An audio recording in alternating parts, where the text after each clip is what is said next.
6.3, we are finding volumes with this technique that we're using right now, which is referred to as the general slicing technique. So the idea is that we've got a solid object and all the cross sections are the same shape. So they could all be squares, they could all be rectangles, they could all be triangles, they could all be discs, they could all be whatever. So if all the cross sections are the same shape, the idea is that we create a function that creates the area of that shape, that generates the area of that shape. And if we can come up with a continuous function that's going to give us the area of each of these cross sections, in this case triangle, each of these triangular cross sections, we integrate area to get volume. So our sequencing is that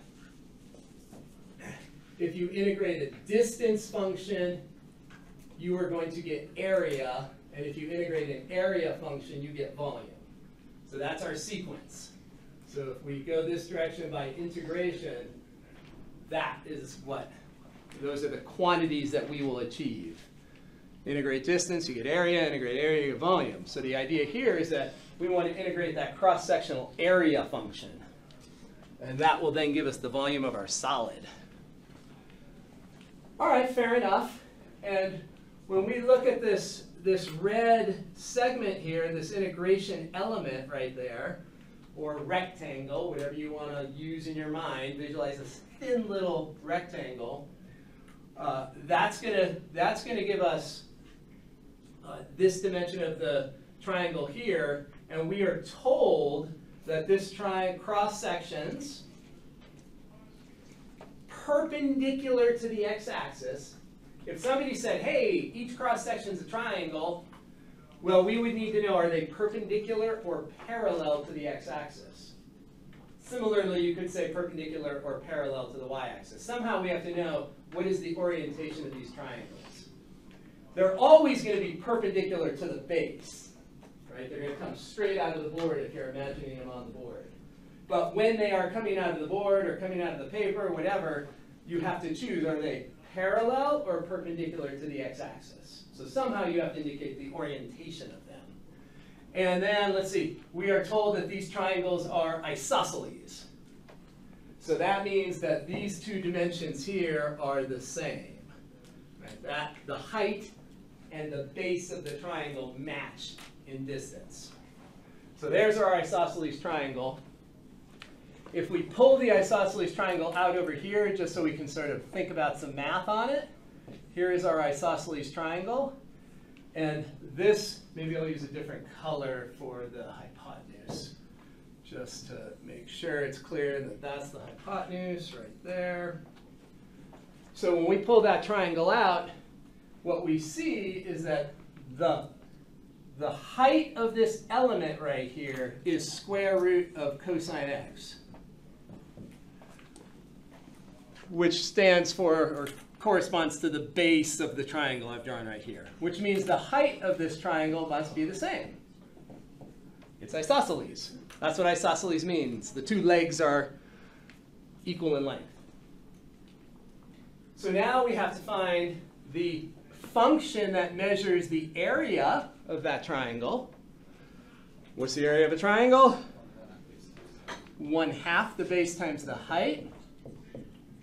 So 1/2 the base here is square root of cosine x. The height is also square root of cosine x. The square roots are going to wipe each other out. So we're going to end up with this as our area function. Cool, there's our area function.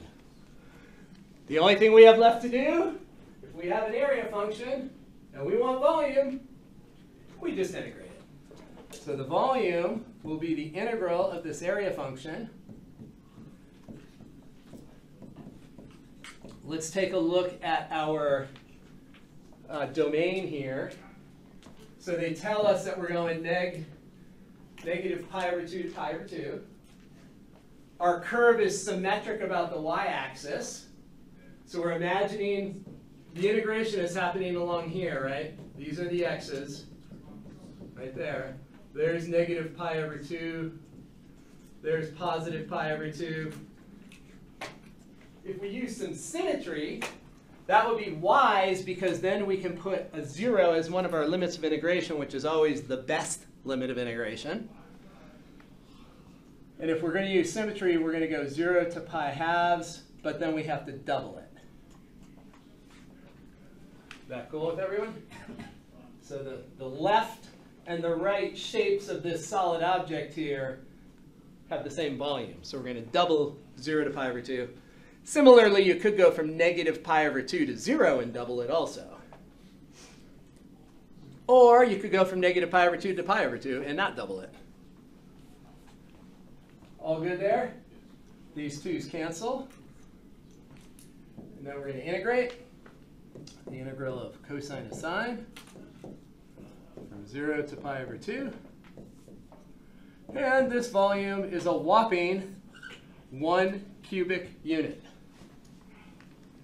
Sine of pi over 2 is 1, 90 degrees, top of the unit circle. Sine is the y-coordinate. Sine of 0 is 0. So there's our volume, 1 cubic unit. Shockingly rational. All right, let's look at another one. So with all of these, we are thinking about cross-sectional areas. And with the last one, we had triangles. This one, it's going to be a little different. So we're going to take this curve in the first quadrant. We're going to create that triangle. We're going to rotate that triangle around. And that's going to create a cone. And there's this fantastic software, I can't remember if I mentioned it last week, called CalcPlot 3D.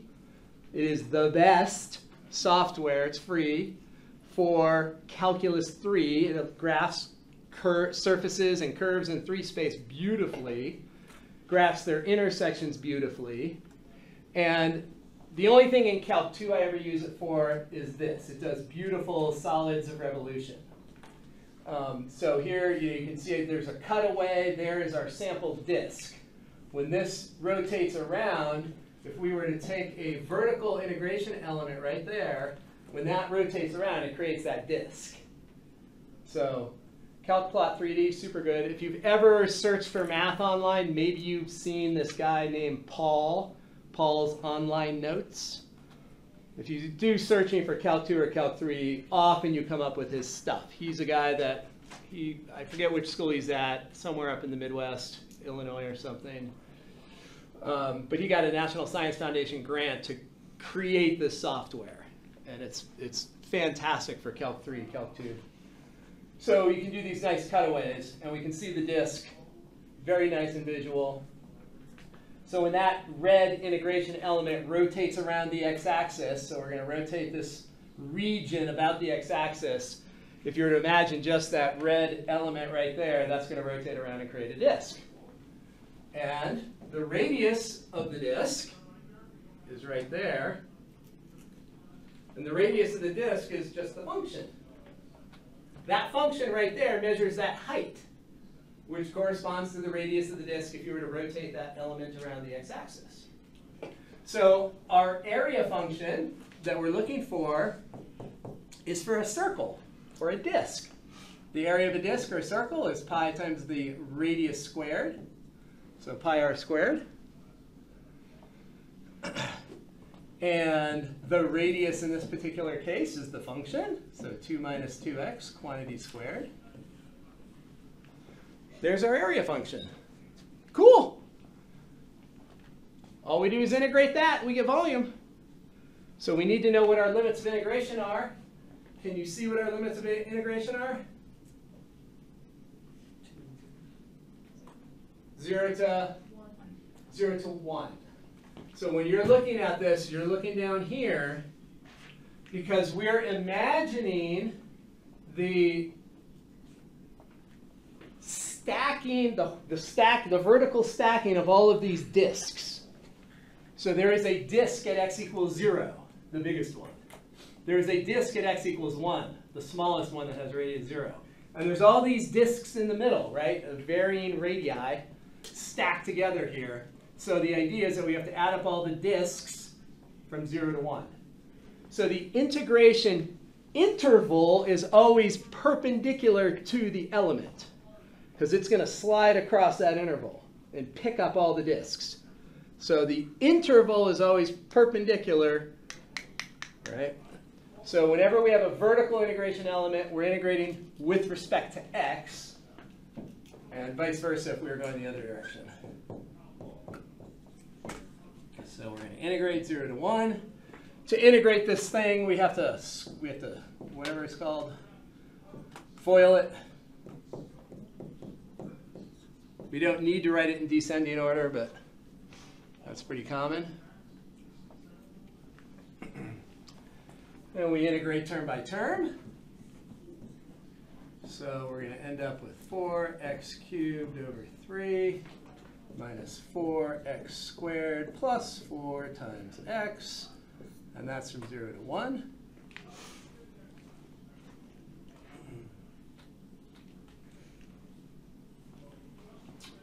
And then we do our evaluation. So we're going to plug in the 1 first. Plugging in 0 gives 0. So we subtract off 0. And we end up with 4 pi divided by 3.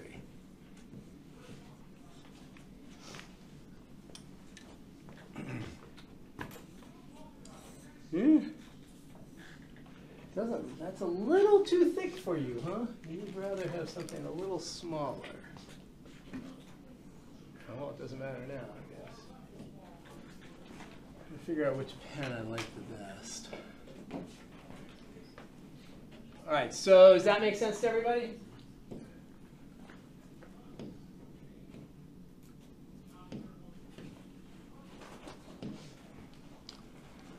Now that's a cone, so we could have also found the volume geometrically, if you know the formula for the area of a cone. Anyone know the area of a cone? Area of a cone? Say that again? 1/3 base times height. 1/3 b times r? Yes. That sounds right to me. Base times the height. Area of the base times the height is going to be a cylinder. Times 1/3. Times 1/3, yes. Yeah, times 1/3. Everyone follow that? So if you have a cone, if you had a cylinder, it's the area of the base times the height. Area of the base for a cylinder multiplied by the height would give you a cylinder. But then if you take 1/3 of that, that's going to actually be the cone that's inscribed inside that cylinder. So we could have found it with geometry also. So area of a cone, 1/3 the area of the base, which I'll just do a sub b, times the height. So the area of the base, because the base is a circle, I'm having trouble writing on this board. The area of that circle is pi r squared. The radius of the base is 2, so that's pi times 4. The height of this cone is 1, so we would end up with the same thing, correct? 4 pi over 3. Yeah. Does that work all the time? For a cone, yep. For a cone? Okay. Yeah, that's the formula for the area of a cone. Not other shapes, but for a cone, yeah. For a cone, that will always work.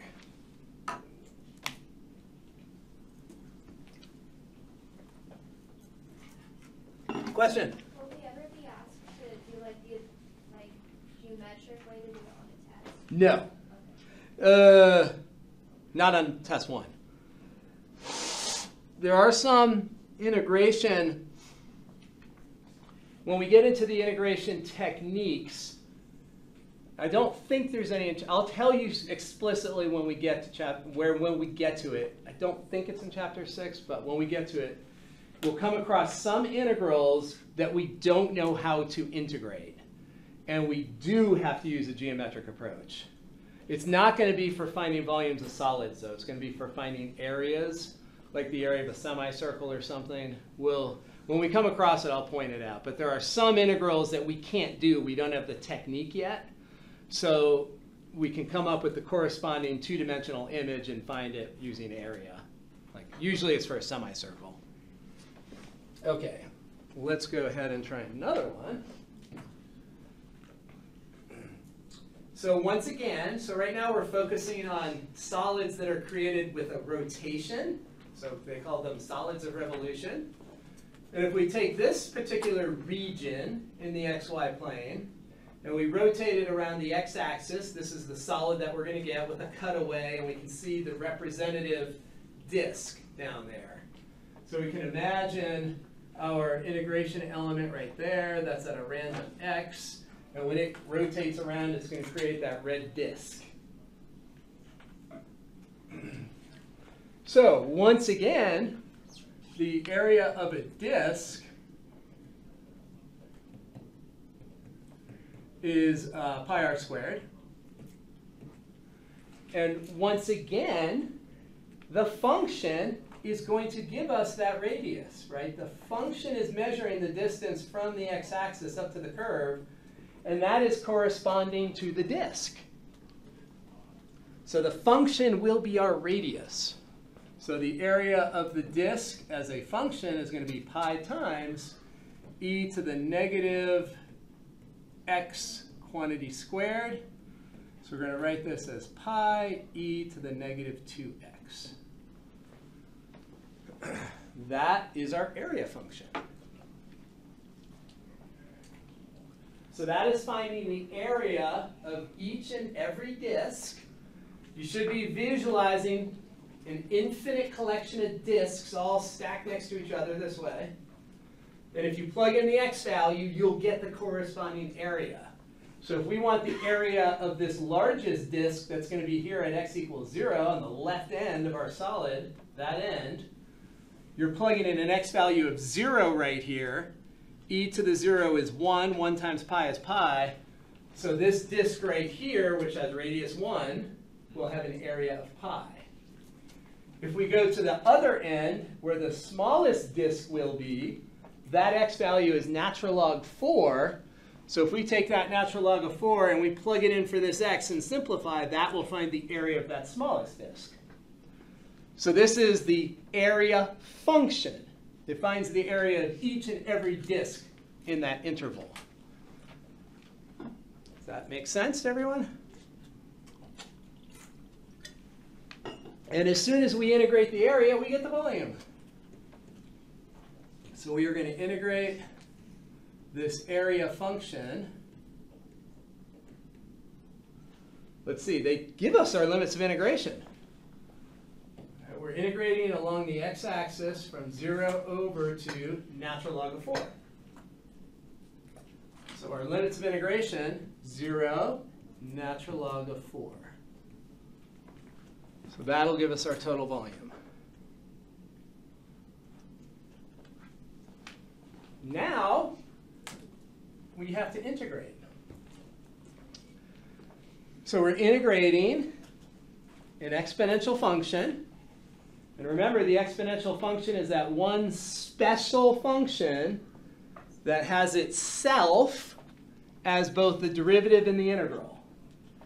So the integral and derivative of e to the x is e to the x. And if we have a little tweak in there, which is what the negative 2 is, that's a little tweak. That little tweak, we have to use the reverse chain rule. If you were differentiating, you would use the chain rule and end up multiplying by a negative 2. But because we're integrating our little tweak, reverse chain rule, we're going to divide by negative 2. So we write down the integral of an exponential is itself, so e to the negative 2x is itself.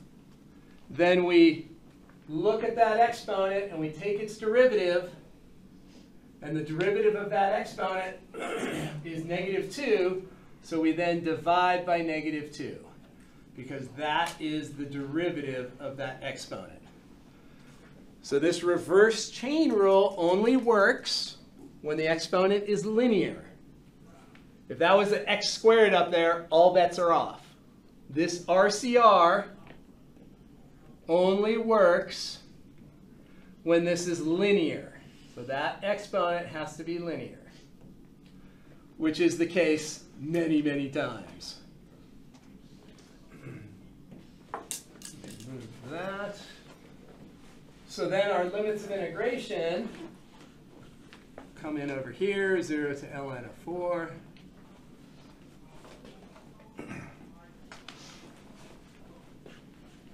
Now we just have to plug in our two limits. I'm going to pull the minus pi halves out to the front. So that constant factored out to the front. Then we just have the e to the negative 2x. We're going to have e to the negative 2 natural log of 4 minus e to the 0.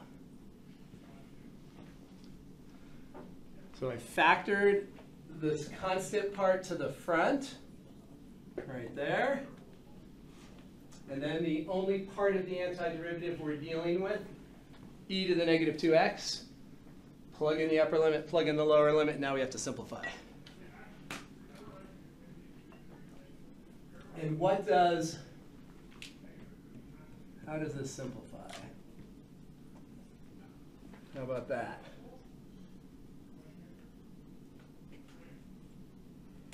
I'll give you a hint. It's 1 over something. Anyone see what it is? Ari? 1 over 16? Everyone see that? When you're dealing with a coefficient in front of a log, it can fly up as an exponent. So 4 to the negative 2. And 4 to the negative 2 is a 16th. And then we'll have e to the natural log of 1/16. The e and the ln cancel. So we'll end up with that. And then we're going to get minus 15 over 16 inside the parentheses. So our final answer is going to be 15 pi divided by 32.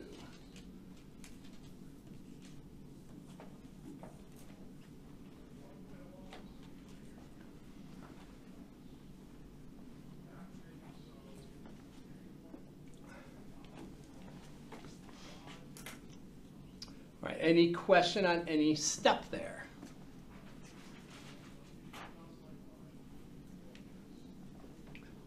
So our big concept is integrating area to get volume. Then we have a couple little concepts in there. We have our RCR. We also have the integral of an exponential is itself, RCR. Common mistake here is to say, oh, the lower limit's 0, so this should be a 0 over here. Be really careful when you have an exponential as your antiderivative. You are not going to get 0 normally.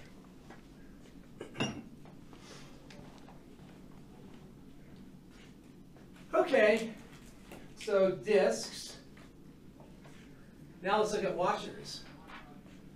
Washers are just two disks, a big disk and a little disk. The area of a washer, so if we were to take out, if we had a cross section that turned into a washer, mathematically we call that an annulus. If we have an annulus as the cross section, the area of that's going to be the big disk area minus the little disk area. That's the area of an annulus. And so that's what this formula is showing. This is showing that if we look at the outer radius, we square that, multiply by pi, that's going to give us the outer disk area. And if we subtract off the inner disk area, which will be pi times the inner radius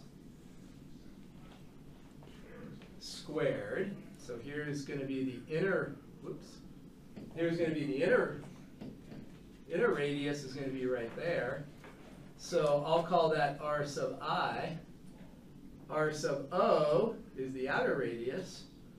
And so I'm going to think of this area as pi times the outer radius squared minus pi times the inner radius squared. So it's big disk area minus little disk area. That gives us the area of the washer or the annulus. And this, of course, is when we're rotating about the x-axis. We're going to have x limits of integration. And we could, of course, turn it sideways and do it around the y-axis as well. So that is our idea. Again, finding cross-sectional area. You know that you're dealing with a washer instead of a disk if there's a gap between your region and the axis of rotation. So if there's some sort of gap, then when you rotate around, you're going to have a hole in the middle. And so that's why we are going to end up with cross-sections that are washers, because we've got that gap down here. That gap creates the hole in the middle. So let's try one. So we have a bird wing function, x to the 1/4. Remember, anytime we have an exponent on x that's less than 1, we always have that bird wing. So if we have a fraction as the exponent, we always get that arc.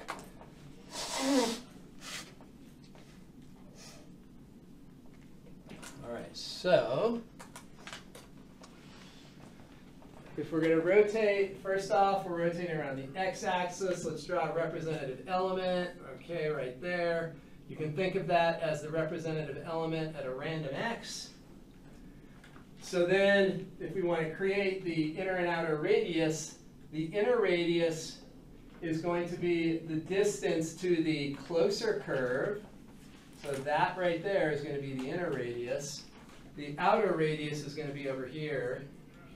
However you can draw it without making a mess.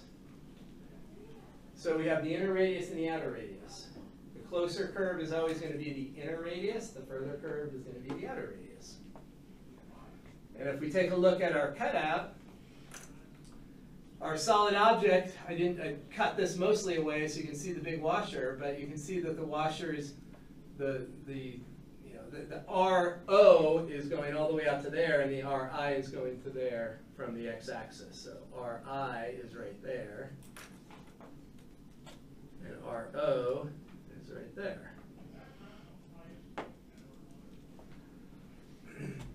So we're trying to find the area of the washer that's created by this red element being rotated around the x-axis. That CalPlot 3D image, hopefully that's very clear that you can see that, oh yeah, this gap right here, the white space, is going to create the hole in the middle. All right, so now we're good to go. So we're finding the area of a washer. So the area is going to be pi times, we can factor out the pi, and we're going to have r outer squared minus r inner squared. There we go. Okay, well, these are the functions. So we're going to have pi multiplied. Our outer is that function there. That's x to the 1/4 quantity squared. Right, the 4th root of x, written as a rational exponent, is x to the 1/4. Minus the inner radius. Oh, inner radius is just x. But we have to square it. So there is our area function. And maybe I'll put a sub W here just to emphasize that it's a washer.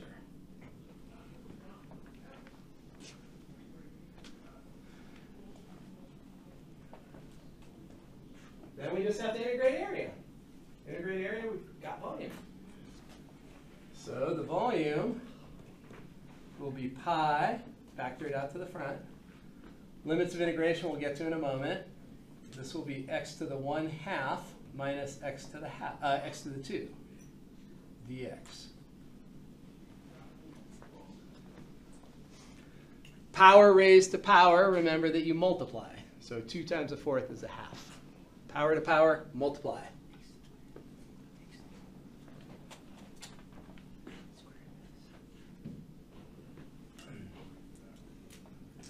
Limits of integration, let's just double check. We're going to set our two functions equal to each other. So x to the 1/4 equals x.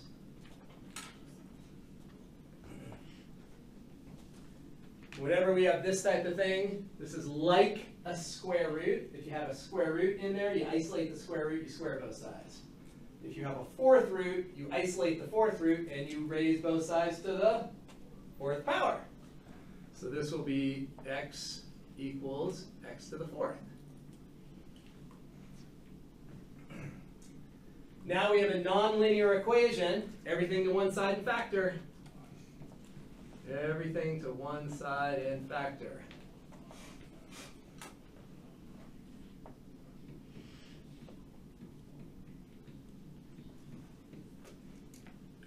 Now we apply the zero product rule. There are two solutions, 0 and 1. And those correspond to these 2 points. There's 0 and there's x equals 1. So this is 1 comma. It's going to turn out to be 1 comma 1, and that's 0 comma 0. So those are the two intersection points. We care about the x values there. So we care about that x value and that x value. So we're going to go from 0 to 1.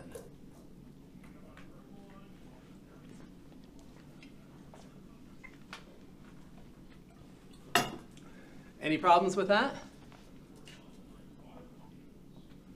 Any part of that you want extra clarification on?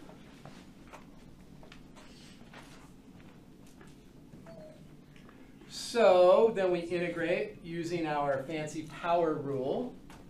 We add 1 to the exponent, and we divide by the new exponent. Add 1 to the exponent, divide by the new exponent, 0 to 1.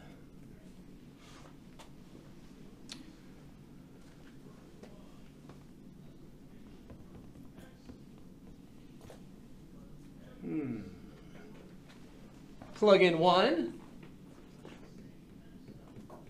and we get 2 divided by 3, subtract 1 divided by 3. If you plug in 0, you get 0. You don't have to write it, but you can if you want. So then we end up with pi divided by 3. So that'll be the volume of that solid object. Crazy.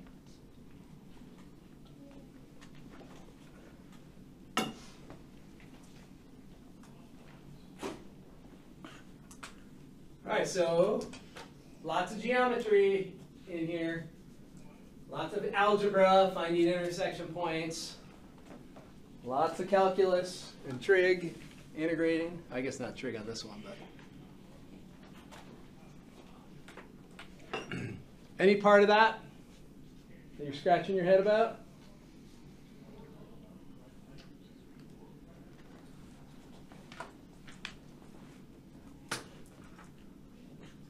All right, well then you guys try this one. Give it a shot. So we're going to take this region, this little band between 0 and 4. We're going to rotate it around the x-axis. It's going to create kind of this thick cone-looking thing, volcano-looking thing. If we draw our representative element right there at a random x, that representative element rotates around and creates this disk, this washer. So go ahead and try to find that volume.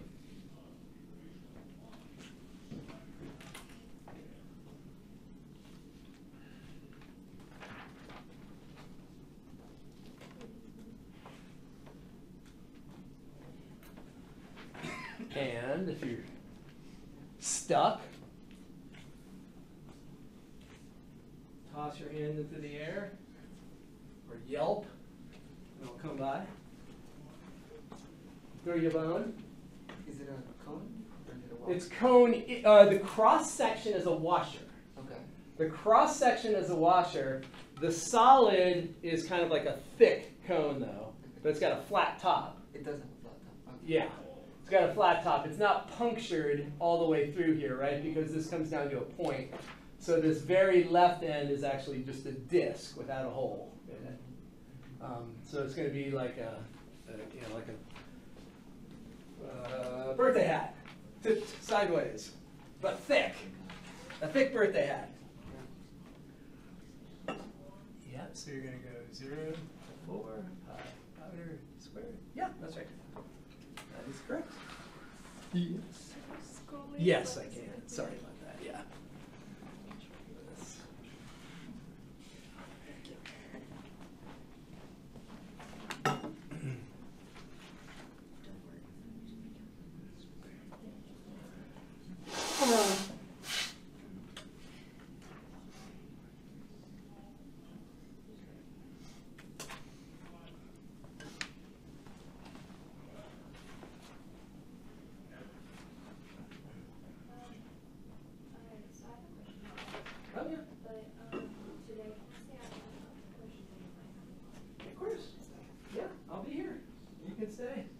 And we can do math. Not for as long as you probably want to, but for a little while for sure. For sure. Yeah, I'll stay in class every day afterwards up till 5 if anyone wants to stay and do extra math. If 2 hours and 15 minutes isn't enough, we can do more.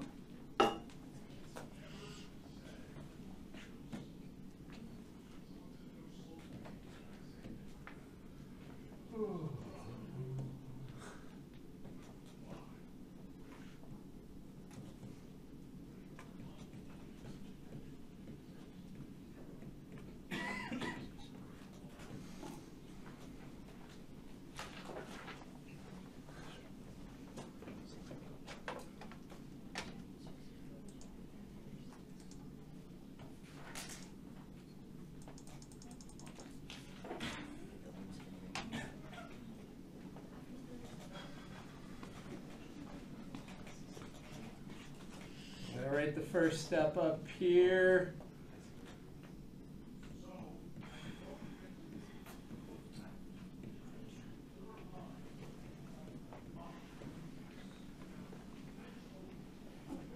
So there's the first step. If anyone has a question on that first step, let me know. So we're doing r outer squared. That's going to give us the outer disk. R inner squared, inner disk, multiplied by pi. And then we have to FOIL this out.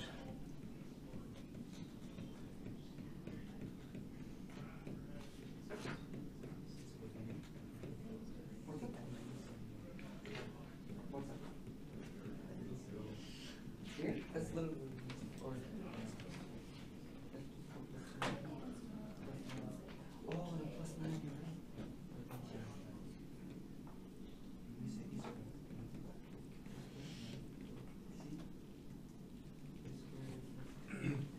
So then when you FOIL it out, it should get something that looks like that.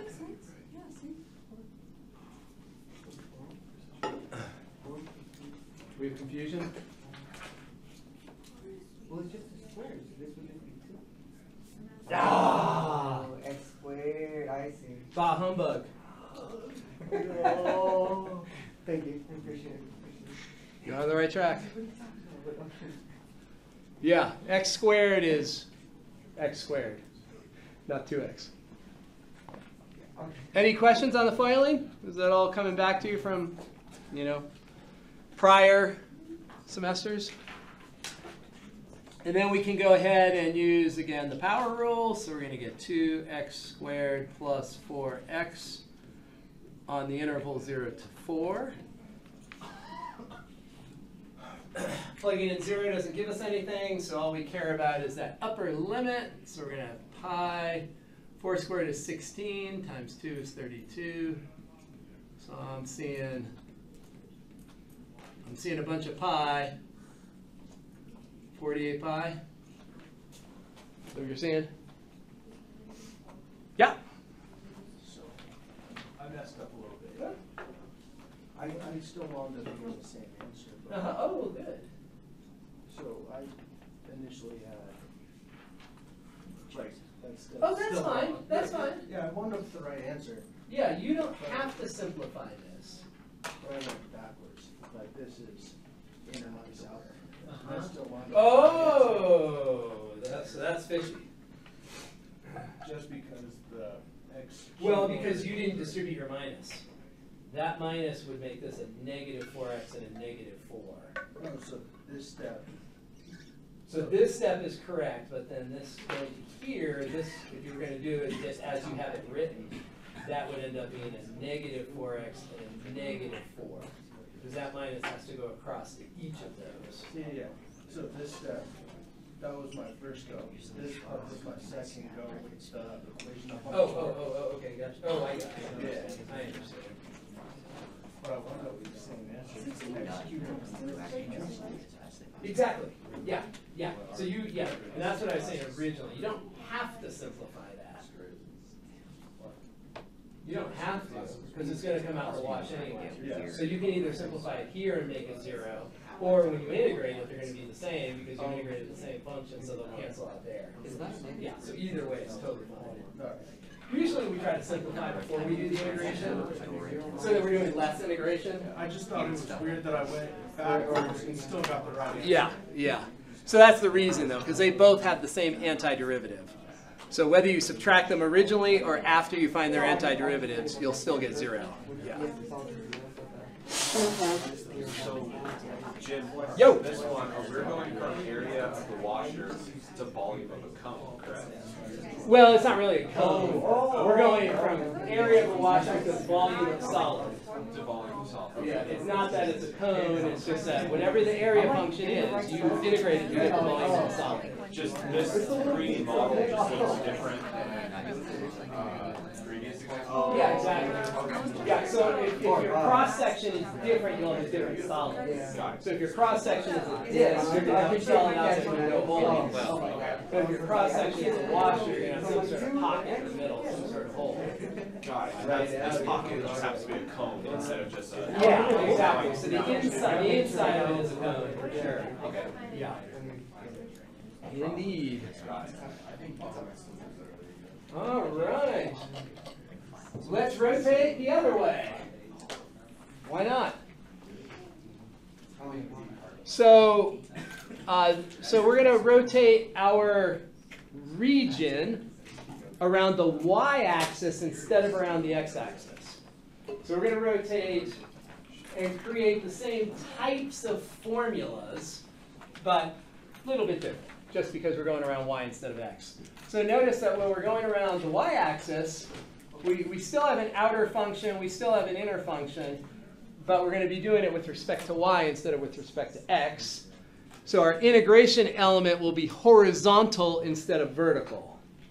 So a vertical integration element, we're going to integrate x's, but a horizontal integration element, we're going to be integrating on a y interval. So we're going to be integrating vertically. But the idea is the same. If we're doing disks, we're going to have pi r squared. The p of y is the function, which is going to represent the radius. If we have a washer, it's going to be outer squared minus inner squared multiplied by pi to get the area of an annulus. So let's try one. So first we're going to do one with disks. So they've given us our curves. We've got natural log of x. We've got y equal 2, x equals 0. There's our region R, and we're going to rotate it about the y-axis.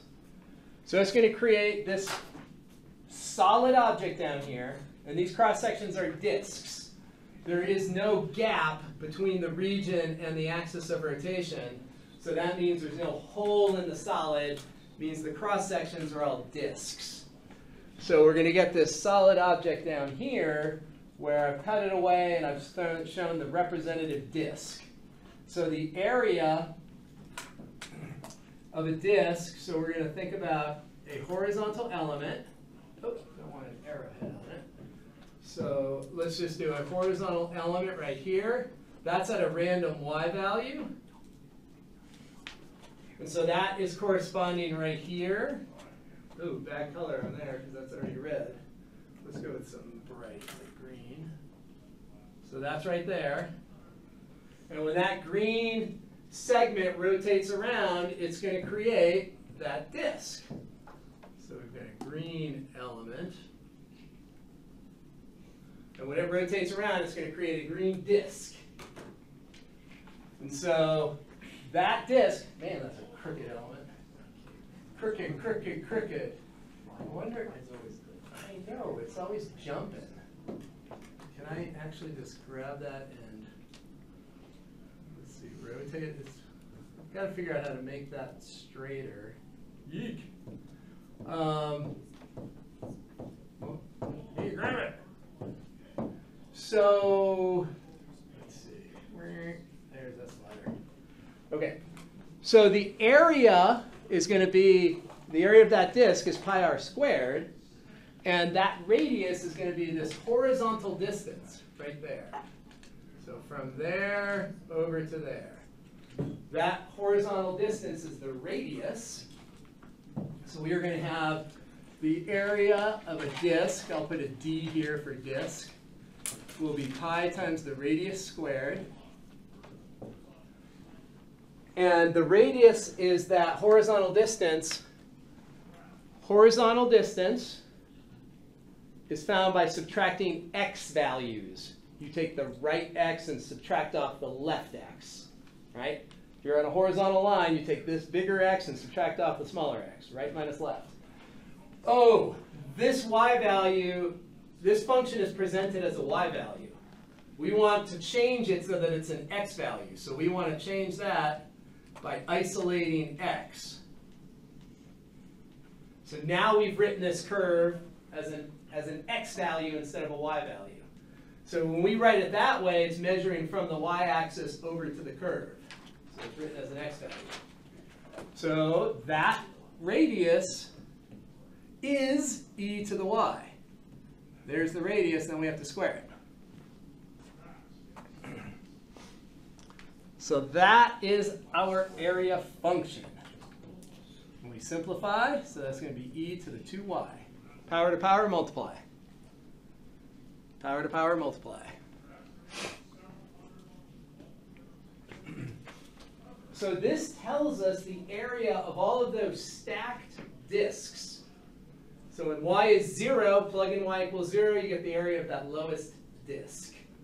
When you're up here at y equals 2, plug in y equals 2, you get pi e to the 4. That's the area of the biggest disk, which is going to be the one that's sitting on top right up there, right at the very top. So then we're going to go to volume. Volume is just the area integrated. We're going to go with respect to y. And we have our y limits of integration. Right there is 2, right there is 0.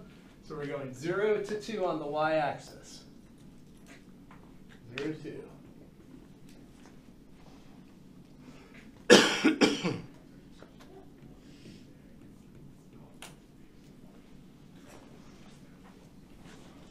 What's the antiderivative for an exponential?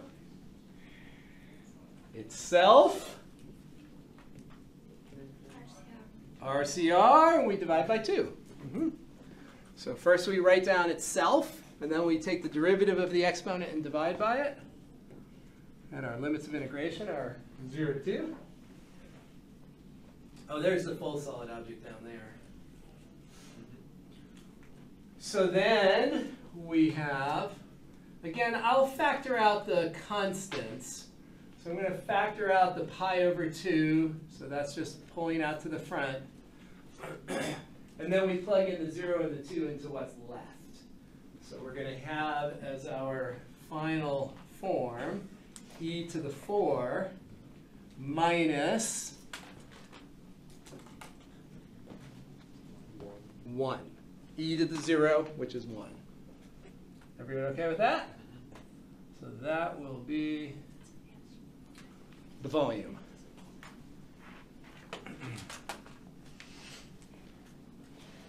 So all of a sudden we're making it a little more complex by doing sideways integration.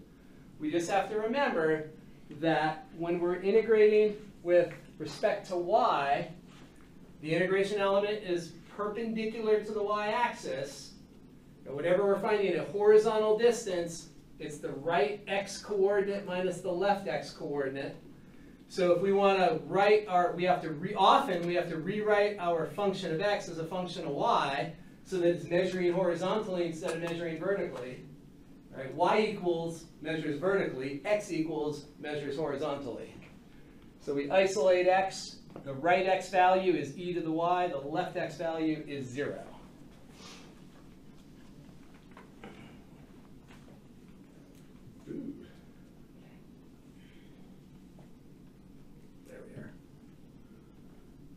Okay, let's try a washer sideways. So let's go ahead. I'm gonna draw a representative element. So there's going to be the inner radius. The outer radius is going to go to there. So this is going to be called the inner radius. This is going to be called the outer radius. And the element, let's draw it, I have to go right through that R. I'm going to draw it right here. So the element, I'm going to draw dots over here. It's got to be perpendicular to the y-axis. But because there's that gap, I'll put the dots. So that purple segment is going to rotate around, and it's going to create this thing down here, right? It's going to create this washer. So there is the purple element down there. And it rotates around, and it's going to create that red disc, or that red washer, the red annulus. Is everyone understanding the whole RIRO? So from the axis of rotation to the nearest curve is always the inner radius. Axis of rotation to the furthest curve is going to be RO, our outer. So then the area of our washer, so A sub W, area of washer.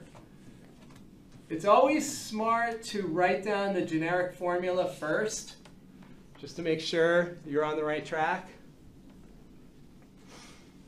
Okay.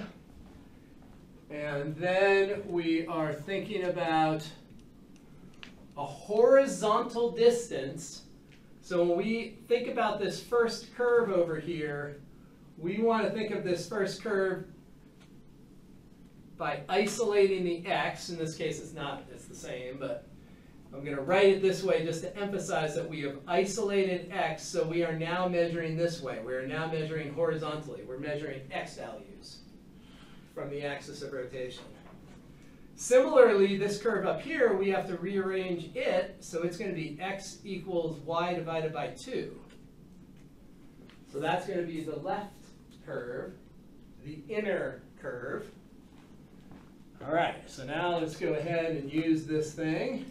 R outer, that's x equals y, so that's y squared minus R inner is y over 2, and then we have to square that.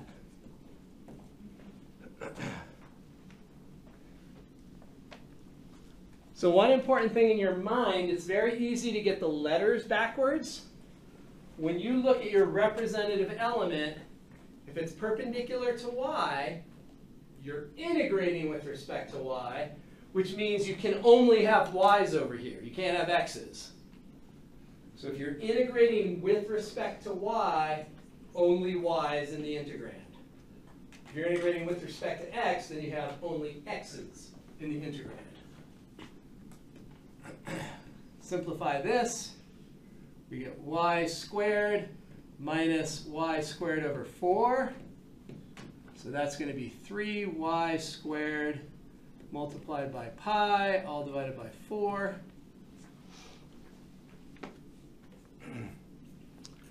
And that is the area of each and every washer stacked on top of themselves. Every horizontal line creates a washer. That's the area of the corresponding washer. So down here at y equals 0, height of 0, you have an area of 0 because there's not really a washer. It's just shrinking down to a point. Bless you. If you want the biggest washer is up here where y is 6. If we plug in a 6 right there, square it, multiply by 3/4 and pi, that'll be the area of that biggest washer up at the top. So whatever the y coordinate is that you plug in, you're going to find the area of the corresponding washer. And if we want the volume of this thing right here, again, it looks kind of like a cone, a thick cone. If we want that volume, all we have to do is integrate the area. So we've got this area function that I'm gonna factor the constants all the way to the front right from the start. So we have 3 pi divided by 4 coming all the way to the front. And then the only thing that's left is the y squared. We're integrating from something to something on the y-axis. It's given to be 0 to 6, so we plug in the 0 and the 6, and there we have our setup for the volume.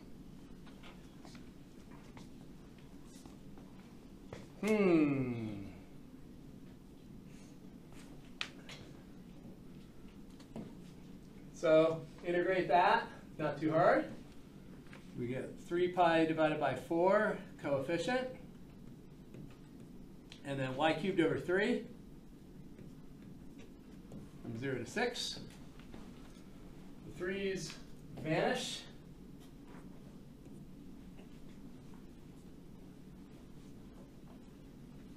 Plugging in 0 doesn't give us anything. So all we have to do is plug in 6. If we plug in the 6, we're going to get, I'm going to write it this way. I'm going to write it as pi times 6 times 36 divided by 4, because I see that there's a 2 that's going to cancel.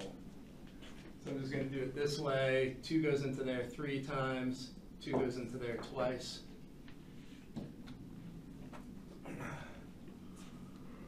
Oh, I guess I should have just done it with 4. Simpler this way. 4 goes into there once, 4 goes into there 9 times. That's easier. So we get 54 pi.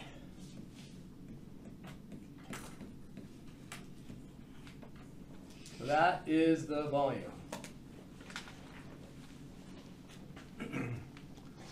Of our crazy cone-ish thing.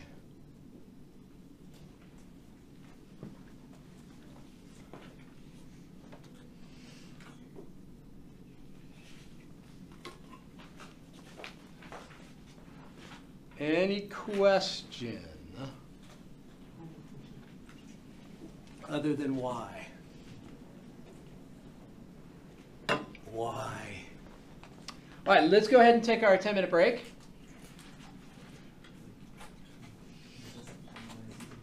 And then we'll do some more. We'll do some more now. That's why we here. Pause. All right, so this one, we're going to take these 3 curves, create that region, rotate it about the y-axis.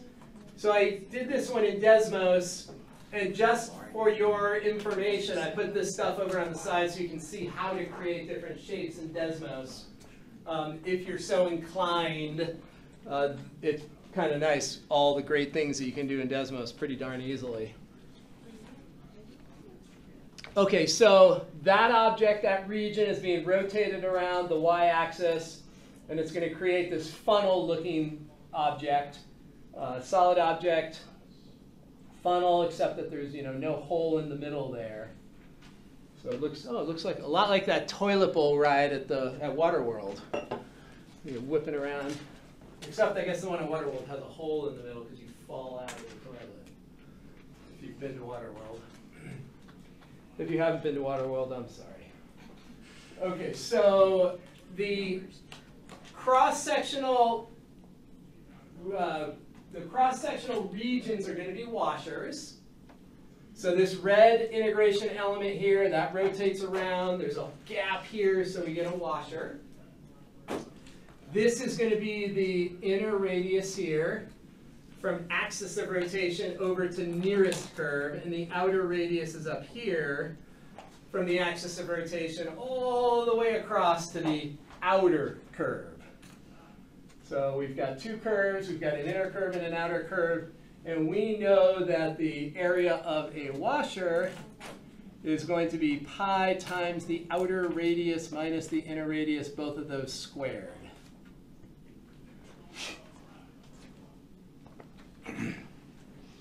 Okay, so we're looking at our 2 curves. Let's put names on them. So there are 2 curves. We know that we have a horizontal setup. So that horizontal integration element, that means we're going to subtract x values. When we're finding distance horizontally, it's the right x minus the left x. The right curve is already written as an x value. This is x equals 4. The x value for every point here is 4. The left curve here is not written as an x value. It's presented as a y value. So we have to isolate x. So we're going to come up with an equivalent equation that represents it as an x value instead of as a y value. So there it is. So now we can plug into this formula really easily. R outer squared minus our inner squared. And we just check in our mind, okay, we're integrating with respect to y's. All these washers are perpendicular to y, so we're integrating with respect to y. We should only have y over here, no x's. Good. That's all making sense. So then we simplify this. That's our area function. That gives us the area of each and every washer. They're all stacked on top of each other, all these washers. And we can find the area of each of them by plugging in the corresponding y value. Notice that the y value at the top is 2. And if you plug in 2 there, you get 0, which is what you should get. Because here you have just a point. So when it runs around that y-axis, it's going to create something that has, it's going to have 0 area, right? It's a circle. There's no thickness anymore when that point runs around.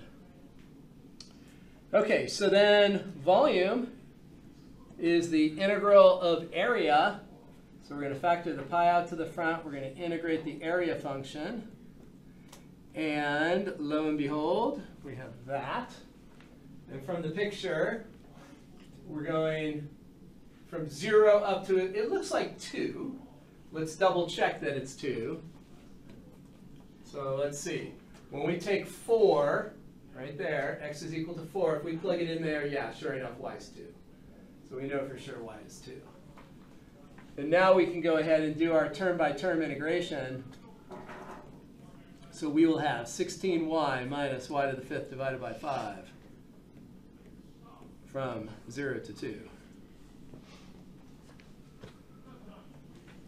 Plugging in 0 gives 0, so we just need to focus on that upper, that's a negative sign. So upper limit of integration is 2, so we're going to have 32 minus 32 over 5.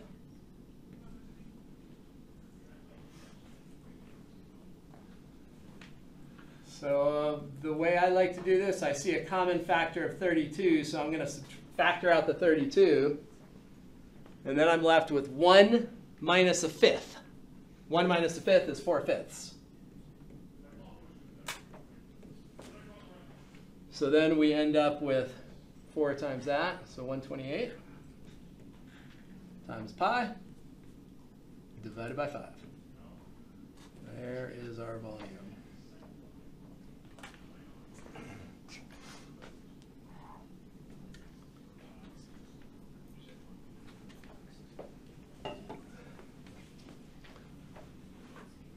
That is the volume of our funnel, our stadium funnel. Any part of that you're not sure about?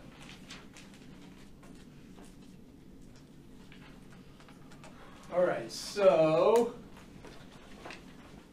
all we've done thus far is rotate around coordinate axes. We've rotated around the x-axis, the y-axis. Those axes are not special. Well, they are special, I guess. But let's rotate around something else.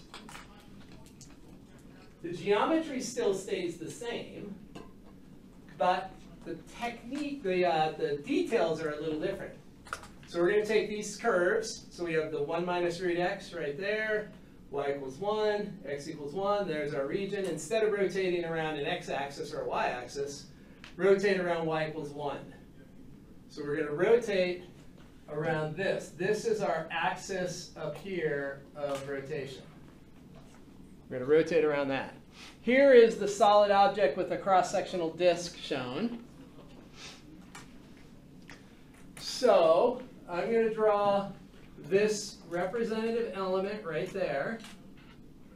That representative element is at a random x. And when it rotates around that line, y equals 1, it creates a disk. The radius of the disk is right here. Right? It's just the length of that red segment. That's the radius of the corresponding disk. All right, fair enough. We see clearly, I think, that each cross-section is a disk. So we know our disk area formula. we know that the area of a disk is pi r squared. So we just have to identify r. Oh, r is right there. There's r. So there's r. That's a vertical distance. Vertical distances are found by taking the upper y value and subtracting off the lower y value. Okay, upper minus lower. These are already written as y values. There's the upper y value, y equals 1. Here's the lower y value. That lower y value, right there, that lower y value is 1 minus root x. So this distance is 1 minus the quantity 1 minus root x. That is the radius, and then we will square it. So r is upper y value, 1, minus the lower y value, which has 2 terms, so I'm going to wrap it up in parentheses, and then square the whole quantity. So upper y minus lower y, that gives r, and then we square that whole quantity. And then this will simplify. 1 minus 1 is 0, so this all simplifies to square root of x down below. And then when we square it, we end up with just x times pi, or pi x. Eek. Pi x.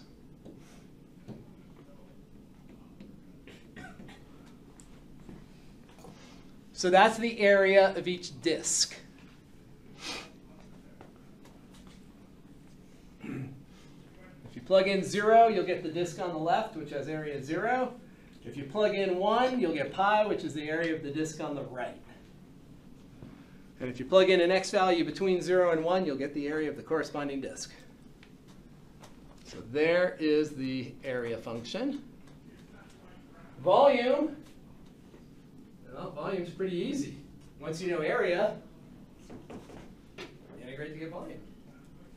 So we're just going to integrate that function. So pi can come to the front. We integrate the function x with respect to x. We look at our picture. These disks are being created from this x value over here. This x value is 0. This x value is 1.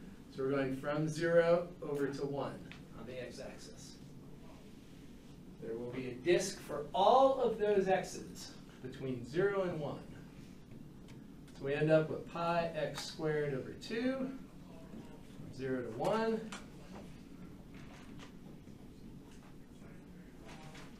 Which gives us a volume of pi halves.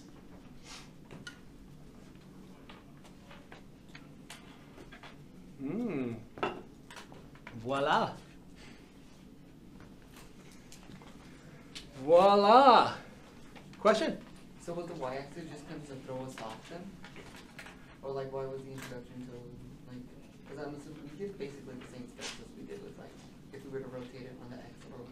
Yes, so we've done around the x-axis, we've done around the y-axis, and now we're just going around a random line. A random line that's either parallel or perpendicular to the x-axis, not a random line, not a diagonal line. You can't do that until you get to count 3. So I'm assuming the random line thing is just what determines the orientation, like that's the only thing. Yes, that's right.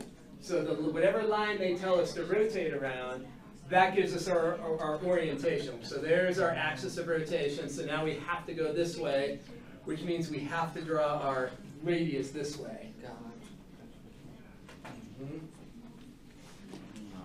So that was a random horizontal line. Let's go around a random vertical line. So Desmos set up here, bunch of curves. We're going to rotate around x equals 4. So I've kind of shown you here that we're going to create a washer. So if we take a representative element here, horizontal, right? If we're told that we're going to rotate around this vertical line, that means our radius or radii have to be this way, right? Because to rotate around, if they were this way, that's not creating a disk or a washer. So for disks and washers, these radii always have to be perpendicular to whatever the chosen axis of rotation is. So as soon as they tell us, hey, we're going to rotate around x equals 4, then we know we're drawing all this horizontal stuff to create a disk or a washer. Right? Those have to be perpendicular to the axis of rotation. Okay, so we're going around this line, x equals 4. This is our axis of rotation right over here. There's our axis of rotation. So that means that we're going to have to figure out Ri and Ro with respect to that axis. So from the axis over to the nearest curve, that's going to be R sub I, inner radius. From the axis of rotation to the further curve, which is x equals 0, that's going to be R sub O. And we know already that the area of a washer, so our cross sections, we've determined that our cross sections are washers. So we know the formula for the cross section. We know the area of a washer. There's the area of a washer. So pi multiplied by R sub O. What is R sub O? Y squared. Nope. Nope. Oh! 4. Yes, sorry. I counted wrong. I looked there and saw that as a 1. Yeah, 4. So why is it 4? So R sub O is the green dotted line, dashed line, and it doesn't matter where you put your little representative element. No matter where you draw this element, the green dotted line, right, the left curve is always vertical, so its distance to that axis of rotation is always the same. It's always 4. So the outer radius is going to be 4 no matter what. So then we're going to square it. That will be R sub O squared. Another way to think of it is that it's a horizontal distance, so you do the right x minus the left x. So the right x is a 4. The left x is a 0. 4 minus 0 is 4. How about the inner radius? So this thing right here is written as a y value, not an x value. So this curve in here is y equals root x. So here we're going to take Austin's advice and write it as y squared. So this x value right there is y squared. This x value over here is 4. So 4 minus x squared is going to be the inner radius. 4 minus x squared. 4 minus x squared, and then we have to square it. X squared? Ah! I said it. Do as I say, not as I do. Thank you.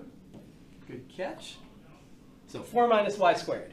4 minus y squared. The x value over here is y squared. 4 minus y squared. And then we square it. Cool. Now we are good to go. We just have to simplify what's in here. So we're going to have 16 minus. Let's keep this in parentheses until we square it all out. Make sure we don't kind of mess up the arithmetic. So we'll do that. Foiling. The 16s cancel. And we are left with, to me, I am seeing, if I write it in descending order, you don't have to write it in descending order, but if you do, this is what I see. So there's the area of the washer at a height of y. So if you plug in any y value, you're going to get the area of the corresponding washer.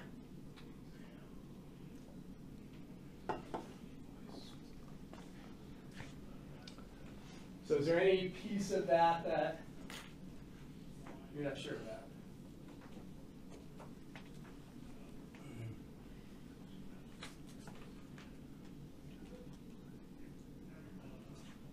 And then we find our volume by integrating the area. So we are sitting at this point. And our integration variable is y, so we're looking along the y-axis. So we're going from 0 up to 2.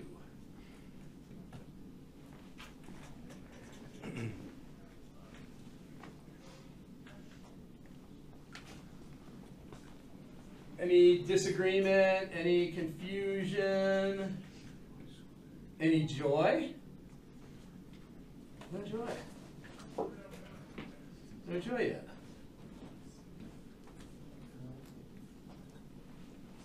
I guess you have to do more homework. The joy will come. Plugging in 0 gives nothing. Plugging in 2, we get negative 32 fifths. And then we get 4 times 2 is 8, so 64 thirds.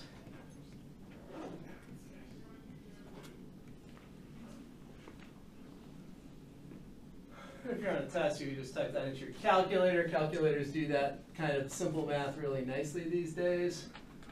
So if not, that's going to be negative 96 plus 320, all divided by 15.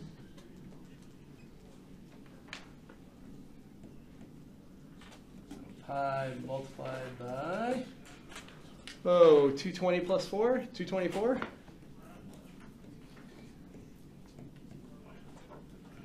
So 224 multiplied by pi divided by 15. Is that simplified? The only prime factors for 15 are 3 and 5. 5 doesn't go into 224. Does 3 go into 224? How do you know?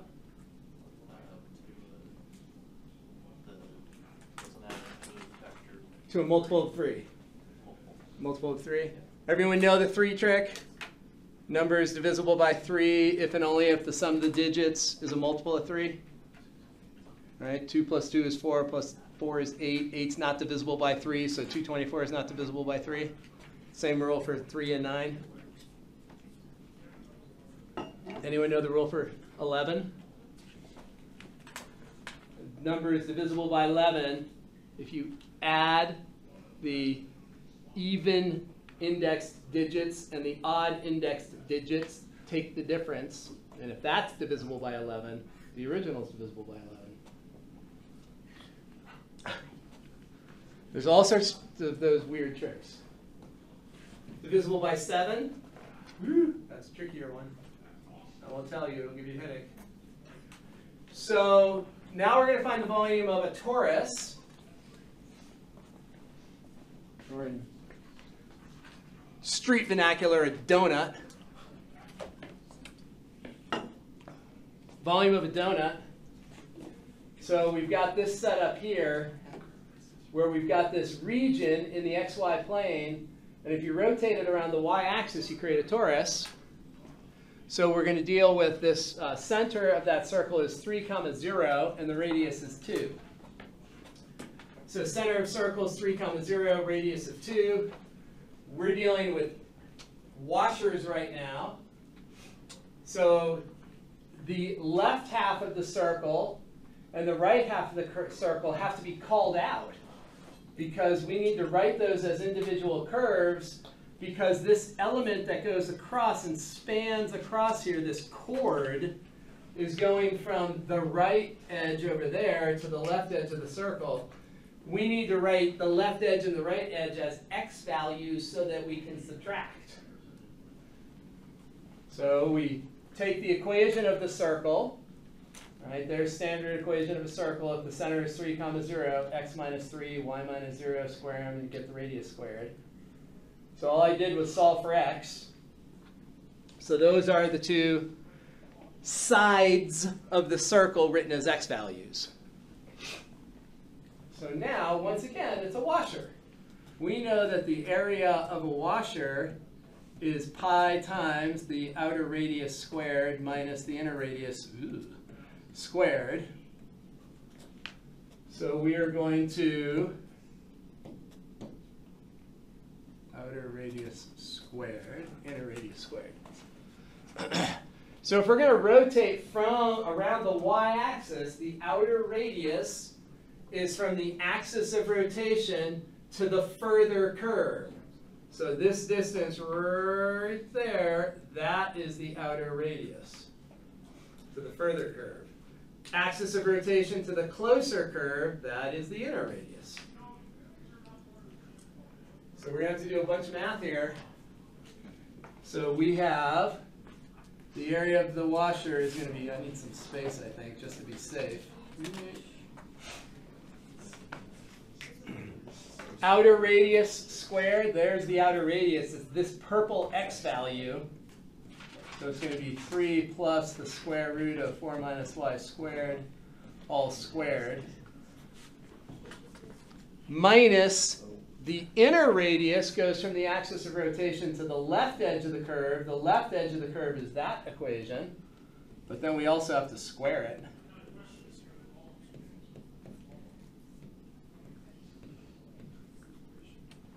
So we have that.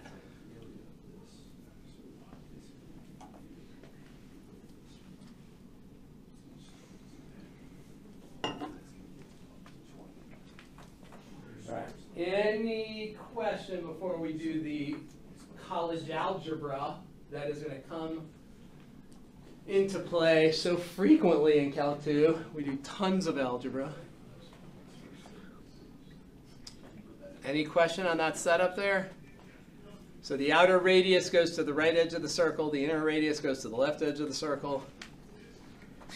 So if we're going to square this out, we FOIL. First squared is 9. And then we do the inner times the outer times 2. So that's going to be 6 square root of 4 minus y squared. And then we do the last squared, which is 4 minus y squared. So that's all the first thing squared. And then we have minus parentheses. Let's square this out, and then we'll distribute the minus later. So again, it's first, first, outer, inner, last, all that stuff. So then 3 times that doubled is going to be minus 6 times square root 4 minus y squared. And then last squared is going to be positive.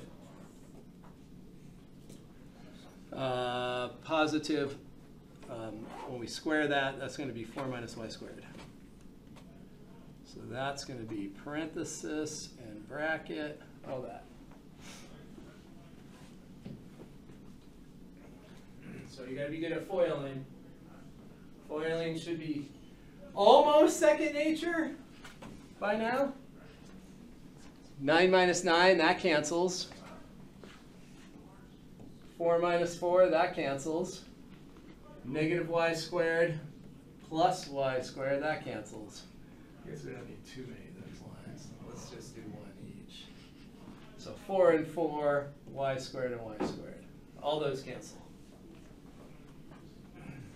Oh, yay. So then the only thing that's left, I'm counting 12. 6 plus 6 is 12 times the square root of 4 minus y squared. So we have that. So this is the area function.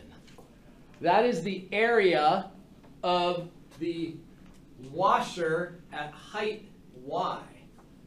So when we're looking at the area of, if we look at the positive y value of 2 or the negative y value of negative 2, plug either 2 or negative 2 in for that y, we get 0 as we would expect. The top and the bottom are not going to create any washers. So now the volume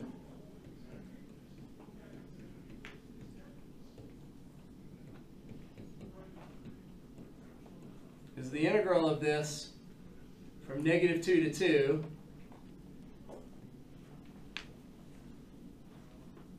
Or we could go 0 to 2 and double it. Right? 0 to 2 and double it. Let's do that. So we're going to double it and go 0 to 2. Now here is actually one of those integrals I alluded to. I couldn't remember if it happened right away or not. It happens today. That integral you cannot integrate yet. which is one of the things that makes Calculus 2 so much harder than Calc 1. I can give you the most nasty, complicated function, and you can differentiate it. If you know how to use the power rule and the chain rule and the quotient rule, you can differentiate anything that you write down. Any function you write down, you can differentiate. One of the hard things in Calculus 2 is that you can integrate some functions, but you can't integrate other functions, and knowing when you can only figure out by lots of practice and lots of experience. So for example, if I say, what's the integral of e to the x? Oh yeah, that's simple, that's e to the x. But then I change one small thing and make it the integral of e to the x squared. This you cannot integrate. It looks so simple. E to the x squared looks so simple. You cannot integrate that, not for a long, long, long time. You need to know a heck of a lot more math before you can integrate this thing. So like by the end of the semester we'll know that? No. Or, oh, okay. Yeah, no. Okay. No, integrating e to the x squared, this takes a long, long time. So like Pascal 3 Yeah. is like Pascal 3. Yeah. Is it like master level? Yeah. Jesus, oh my. Yeah, you have to use some weird techniques to integrate that by hand. I'm gonna study. You have to and that's what makes Calc 2 hard, because you need to know when you can and can't integrate something. This one you can't integrate. This one you will be able to integrate by the end of Unit 2. Okay. But we do not know how to integrate it at this moment. Okay. You know, like freshman dream. The freshman dream would be that you turn it into this. That is not true though, right? You cannot distribute a square root over a sum or difference. The freshman dream is just a dream. So that we cannot do. So that is, we do not know an antiderivative for that. But what we do know is this. That function on the inside is x equals the square root of 4 minus y squared. And I know what that curve is. What is that curve? It's a semicircle. If you were to square both sides and move everything left, you would say, oh, circle of radius 2. So circle of radius 2, but isn't the x value that's presented here always non-negative? So it's not really the circle of radius 2. The circle of radius 2 is the parent curve. This curve is really just where the x's are greater than or equal to 0. So this green curve is x equals the square root of 4 minus y squared.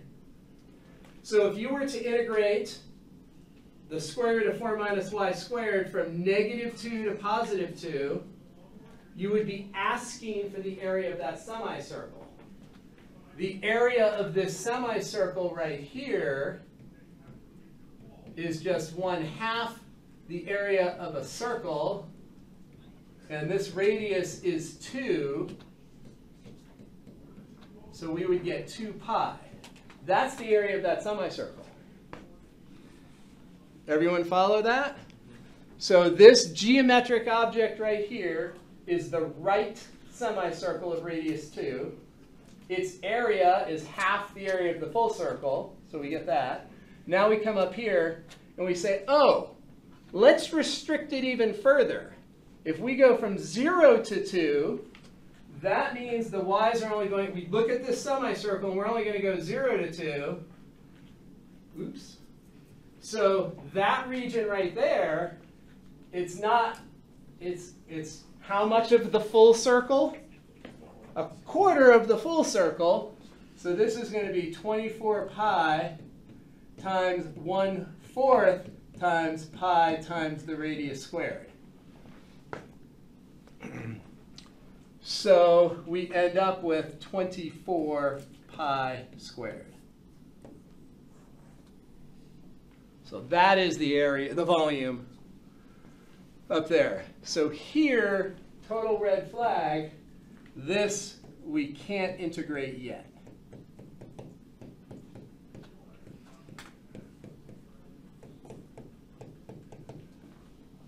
But we can interpret the geometry of what it means. Question? Will there be a question like this on the exam? Perhaps. Perhaps. Yeah, that one, this is, yeah, there could be one on there. It feels a little long right now. We'll be doing a lot more math before the exam though, so this will start to feel easier. The common ones that we will see that we can't integrate by hand will have this form, square root of a constant minus x squared or y squared. So we'll see that form repeatedly. So it'll start to sink in. Okay, let's go to 6.4. Because in 6.4, what we've seen so far is that we have lots of ways to get area functions. We can get our area function by a disk. We can get our area function by a washer. We can get our area function by just doing a general slice, which we saw triangles, and we saw rectangles, and we saw squares. This is going to be analogous, except that the area is going to be much more like the core of an apple. It's going to be much more like nested cylinders. So if we have this crazy looking bell, notice that we cannot create washers or disks in any meaningful way. So if this is the axis of rotation right here, there's our axis of rotation. If we are to draw this representative element there, it's like, oh yeah, it's a washer. But if you draw it down here, it's a washer with different boundary curves. So you could, in this case, break it apart into two different problems and then add it together. That's possible. But you can't just do it with one type of cross-sectional element. You'd have to break it into two problems. And there's a lot of problems where we can't even do that. So here's the idea that we're going to use. Instead of drawing a horizontal element like we've done every time, we've drawn our element perpendicular to the axis of rotation. So for x-axis, we've drawn it like that. Y-axis, we've drawn it like that. The element has always been perpendicular. We're going to change it up. We're going to say, hey, well, what if we've got this vertical axis? Let's go ahead and create a vertical element.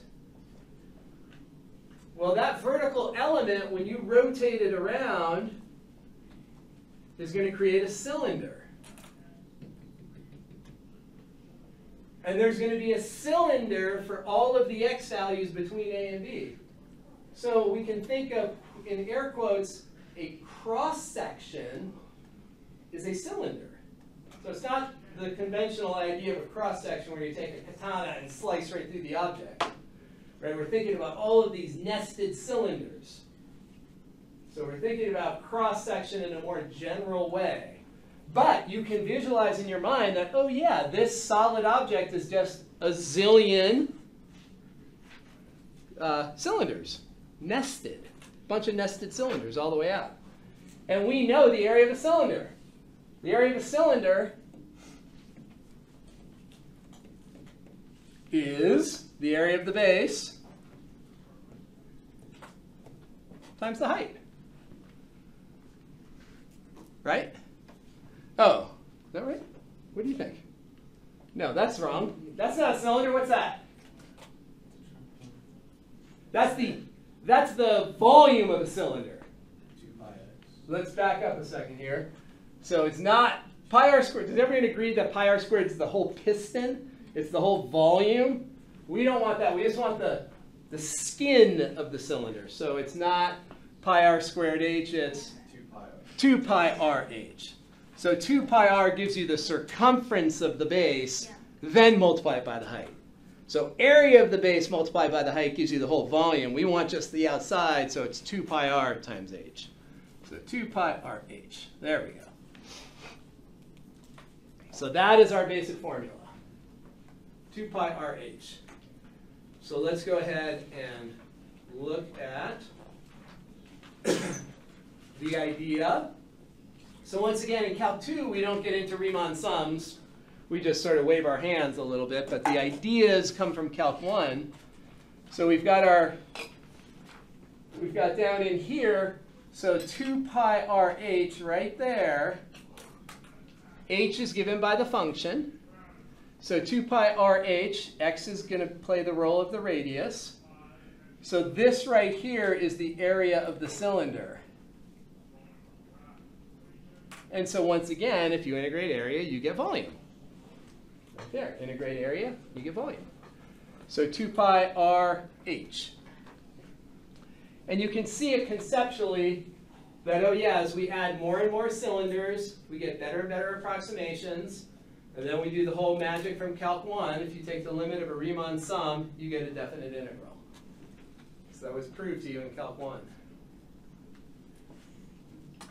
So this one up here, we're going to have this if we have no gaps. So if we have no hole. This one has a hole in it though. So the hole in it, a hole is going to be found if, oh, I said that wrong. So the limits of integration are going to take care of the hole, right? The A and the B are going to take care of the hole. If we go from A to B and A is bigger than 0, that's going to automatically take care of the hole. This subtraction here is if we happen to have two curves that look like this, and we're going to rotate around the y-axis. This height that's between the two curves is going to be right there. So this height right there is going to be whatever the upper curve is, call it f, minus whatever the lower curve is, call it g. So that's what this subtraction is. If the height function happens to be between two curves and not between the curve and the x-axis. So we'll see that when we look at an example. All right, so let's go ahead and find the shell method problem. Oh, there one is. So this region between 0 and 2, wrapped around the y-axis, drawing a horizontal element to create a washer or a disk is a pain in the butt because we have to break it apart into two. We'd much rather do one integration. So let's go ahead and draw our representative element. We're drawing it, so this is a total change, right? We're now drawing, instead of perpendicular to the axis of rotation, we are now drawing parallel. So parallel is going to create a cylinder. When that red element rotates around, it's creating this red cylinder. So it's no longer going to create a disk or a washer, it's creating a cylinder when we go around. And the height of our cylinder is right there. And this is the random vertical element at x. So do you see the radius? The radius, let's see. So when we imagine our cylinder, that red element rotates around. The radius is the distance to the y-axis. Right? Won't that be the radius, little r? When this red element rotates around, the distance it is from the axis of rotation is going to be the radius of that cylinder. Does everybody see that?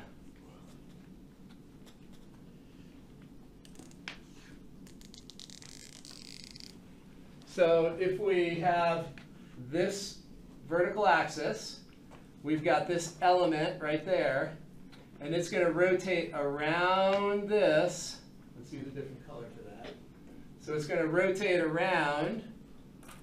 So this is going to create this cylinder. Isn't the radius of the cylinder that distance right there? It's the distance between the vertical element and the axis of rotation. And what is that distance in this picture? How far is it from this vertical red line over to this vertical red line?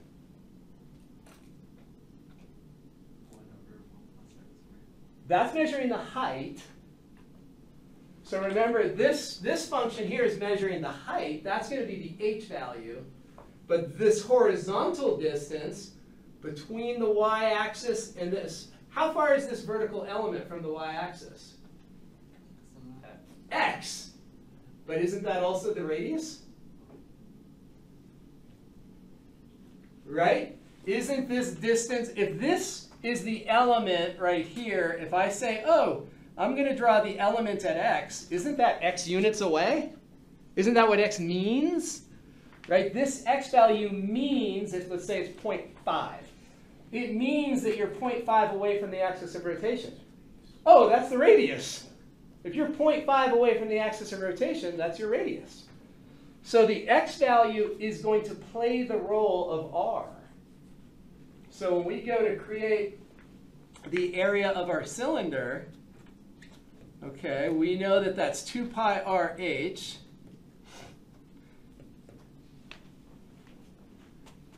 Looking ahead a moment, don't we know that we're going to have a dx?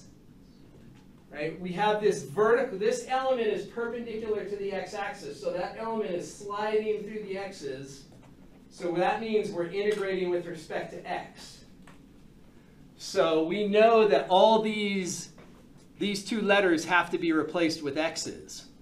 So 2 pi, the radius, it's right there. Here's our representative element. That representative element is x units away from the axis of rotation. Well, that's also the radius. That's the definition of radius, right? Distance to axis of rotation. So that's 2 pi x.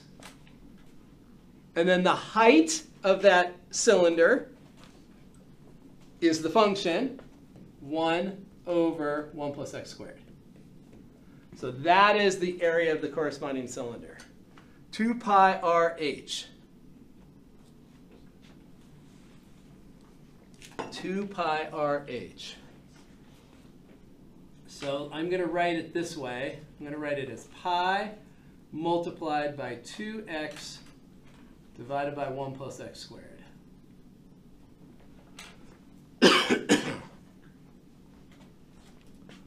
Now that we have an area function, how do we get volume? Integrate. Volume is always the integral of the corresponding area. So we're going to integrate this area function. Now we need our limits of integration.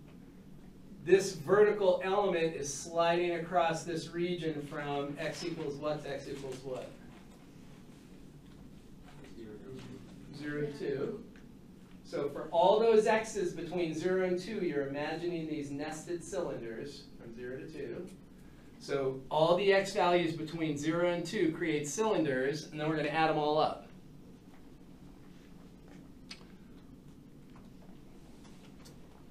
What technique of integration are we going to use here? Substitution. So with substitution, we look to setting u equal to something in an exponent, something in an angle, something in a denominator, or something inside of a square root even. So when we look here, if we let u equal the denominator, what do we see the numerator doing? Isn't the numerator, that's supposed to be a du, isn't the numerator just du? That's du. Well, look, right there. There is the numerator. 2x dx is right there. So that numerator is going to become du. So that tells us that our integrand, okay, well, we said u is going to be 1 plus x squared, so that's the bottom. And then the top is du. Limits of integration will be 1 to 5.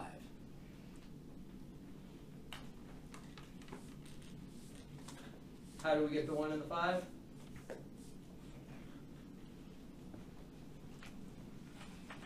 If we're looking for u limits, we take the x limits, plug them in for x to get the corresponding u's. So if we plug in x equals 0 right here, we get 0 plus 1, which is 1. If we plug in x equals 2, 2 squared plus 1 is 5. So whenever we switch to a new variable, we look at the relationship between the x's and the u's, And then this is an antiderivative you learned in Calc 1. What's that antiderivative? Natural log of the absolute value of u. We'll see that one a bazillion times.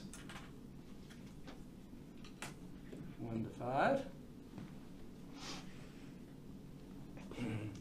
So we will end up with pi multiplied by ln 5 minus ln 1. What is ln of 1? 0. So that'll be our volume.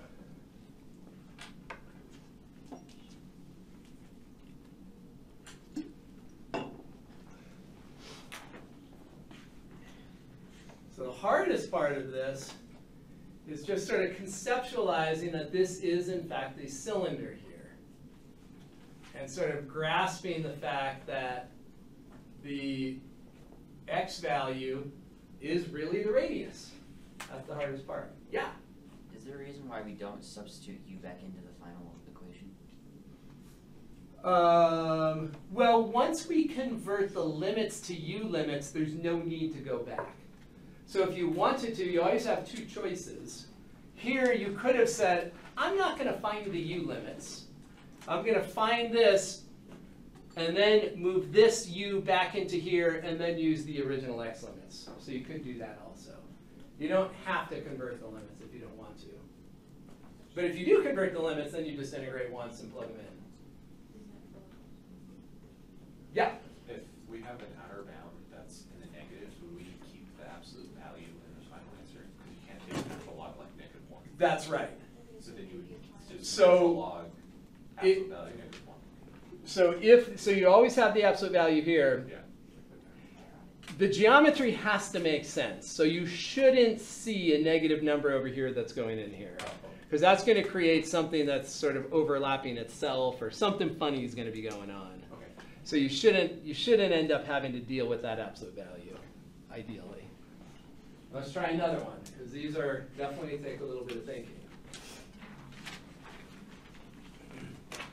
So this time we're going to go around the x-axis. And we're going to create this top. So that region up there spins around the x-axis. We get this top that's lying on its side. Now, if we wanted to, we could pick vertical elements and create two separate problems where we use two disk methods. You know, we separate it right here at that apex. So you could technically do that. But we want to do it with cylinders because with cylinders we only have to do one integral. So when we're doing cylinders, our element is always parallel. So we're going to draw a parallel. There's our element. This is at a random y value. And when that rotates around, we're going to need a cylinder. So I took the region right there and tilted it and rotated it just so we can see the cylinder. So that's what the cylinder is going to look like. When that rotates around, hopefully you can see the cylinder, right? We've got this segment. It rotates in a circle, creating a cylinder. So let's identify the two pieces of this cylinder. This cylinder is on its side, so the height of the cylinder is now horizontal. Right? The cylinder is opening this direction. So the height is now horizontal. The radius of the cylinder, isn't that this distance right here? There's the radius of the cylinder. Right, so we've got that red thing, it's rotating around. The distance to the axis of the rotation, oh, that's called r. That's the radius. And what is r in this case? Y. Right? The y value, if I draw this element here at a random y, well, that random y, that is literally measuring r. It is measuring the distance from the x-axis, which is the radius. Right? So y is going to play the role of the radius. So we have the area of our cylinder. That's going to be 2 times pi times r times h. 2 times pi times the radius, oh, that's y, times the height. Okay, the height. The height is horizontal. When we find a horizontal distance, we take the right x value and we subtract off the left x value. Those curves are not written as x values. The way those two curves are presented, they're presented as y values. They're presented as things that are measuring height. We want things that are measuring sideways. So we need to modify how these are. This x value, this function over here written as an x value, we add x, subtract y. That's going to be x equals 2 minus y. So now we've written this curve on the right. We've now written this curve as an x value. We are now measuring from the y-axis to the right. As soon as we write it that way, we're measuring sideways instead of measuring vertically. This one, same idea. We're going to isolate x. X will be y squared. Now we are measuring from the y-axis over to the curve. As soon as we isolate x, we're measuring horizontally. Isolating y means measuring vertically. Okay, so this height is horizontal. So it's going to be the right x value, which is 2 minus y, minus the left x value, which is y squared. So right in here, we're thinking of this as right x value minus left x value. So this one is right, this one is left. So right x minus left x. That will give us 2 pi times, we can distribute the y. We're going to have 2y minus y squared minus y cubed. That is the area of the cylinder at a height of y. So let's look at our two extreme cases. If we plug in a y value of 1, we're right up here, what should the area of the cylinder be if we rotate a single point around? Is there really a cylinder if we rotate a single point if there's no height? So we should get 0. So if we plug in a y value of 1 in here, do we get 0? Plug in y equals 1, we get 2 minus 1 minus 1, which is 0. If we plug in y equals 0, so down here, should we get any area for the cylinder if we plug in y equals 0? So if we have no distance, right? So here, if we let y be 0, so if we're rotating right there, isn't that line segment just going to rotate and create itself? It's not going to create a true cylinder because there's not radius. So we should also get 0. So if we come over here and plug in y equals 0, do we get 0? Yes.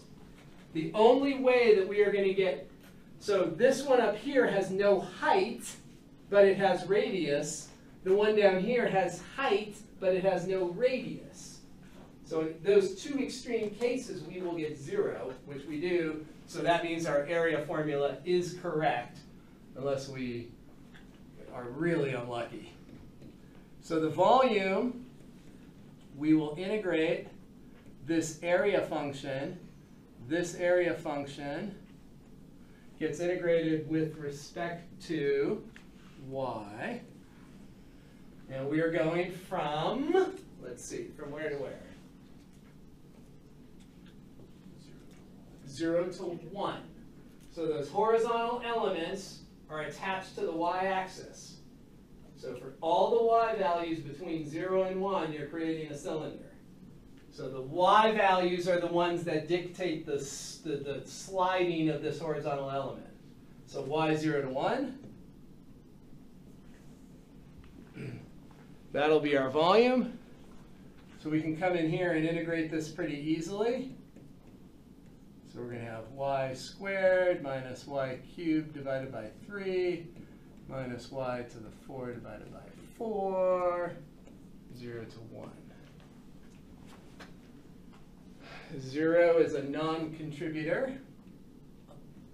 So we really only need to deal with the 1.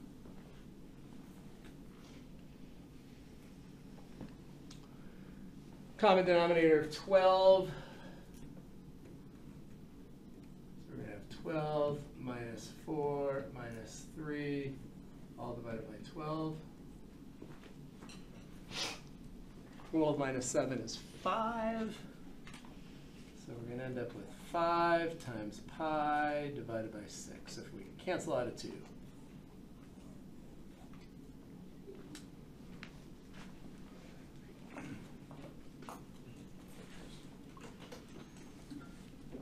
All right, so the shell method really challenges you in understanding the whole horizontal distance, vertical distance, because it uses both. The disks and the washers are really much simpler because your axis of rotation and your element are always perpendicular. But with the shell method, you have your axis of rotation, your element is now parallel, but you also have a perpendicular component.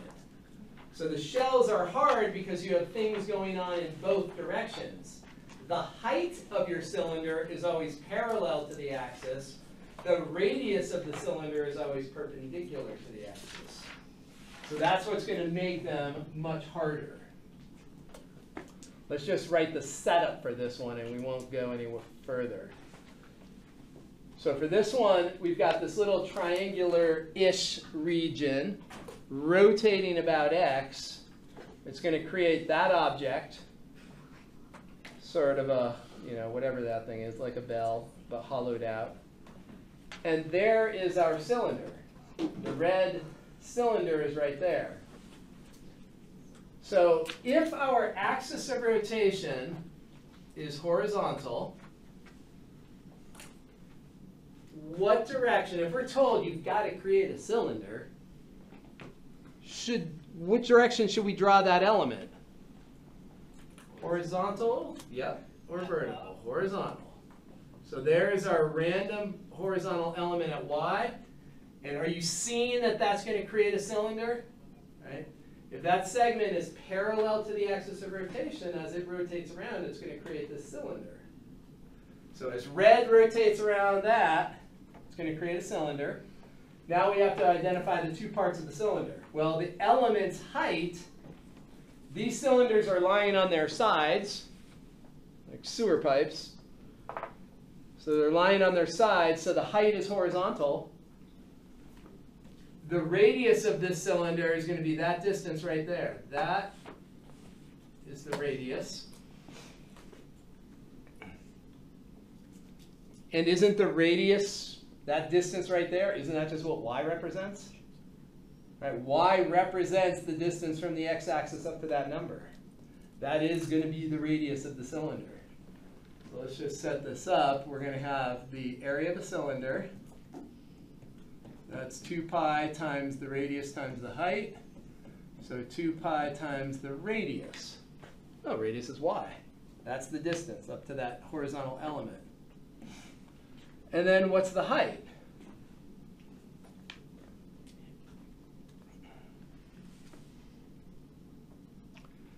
So the height, does everybody see the height? The height is this horizontal distance. Once again, horizontal, we need to take and subtract off the right x. So we take right x and subtract off left x. So right minus left. So convenient, they already wrote it for us, right? That's convenient. They already told us that the right x is that thing. So there is the right x. The right x is this.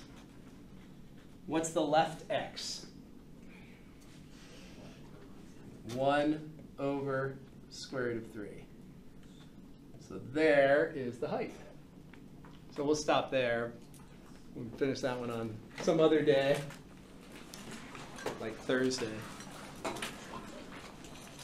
All right. Yeah.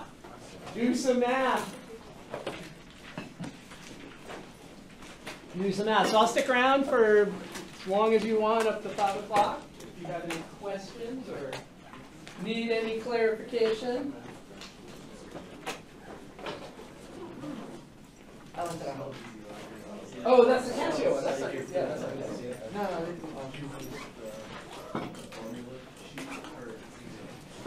Oh, I got you. Sorry. Yeah.